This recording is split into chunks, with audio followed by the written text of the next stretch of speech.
nagbalik ako mga kalods. Mag-shoutout muna tayo mga kalods.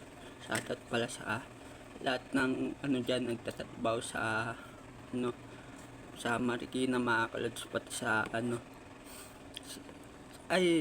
sa mga kalods pahanap na lang po sa yung nawalang pera ni Paulo mga kalods. 1-1 pala yun mga kalods, kung sino naman nakapulot nun, yung 1-1 na yun, yung pera ni Paulo. Taga dito lang yun sa amin mga kalods, sa Mabolo mga kalods. Pati sa sa mga nag dyan, shoutout po sa inyo, sa mga kumakain dyan sa tuwing mga kalods. Pati sa mga nag dyan sa nagmamaneo dyan, tayo lagi, keep safe po tayo lagi. Pati sa mga kapwa sa sa mga kapwa kong vlogger mga kalods, shoutout po sa inyo. Pati sa kay sa masuportahan nyo sa aking Kalods TV na ginagawang vlog mga kalods. Tuloy lang tayo sa pag-vlog natin mga kalods.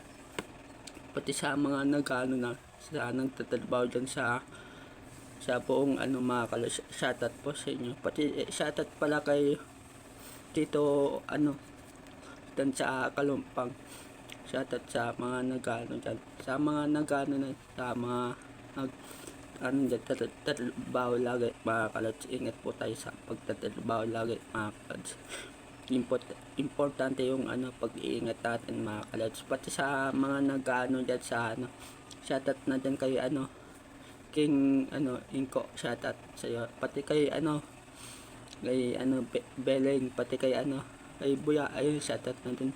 Pati sa mga dyan, pati kay Michael Cabanilla, shoutout na din. Pati kay kay Rose, classmate ko pala nung alis ako mga kalods. Pati kay Kuya Levin, shoutout. Pati kay Bayeng, shoutout sa inyo. Pati sa mga dyan, kapamilya mga kalods, shoutout po sa inyo. Kaya kay Uncle Ben din, shoutout po sa iyo Uncle Ben. Pati sa mga pinsan ko yan sa Daos mga kalods, shoutout po sa inyo. Pati sa Bantoy family, shoutout po. Shoutout sa mga dyan. Kaya muna tayo mga kalods. Kaya hanggang dito muna yung channel natin. Like and follow sa gagawin ko pang channel. Peace out.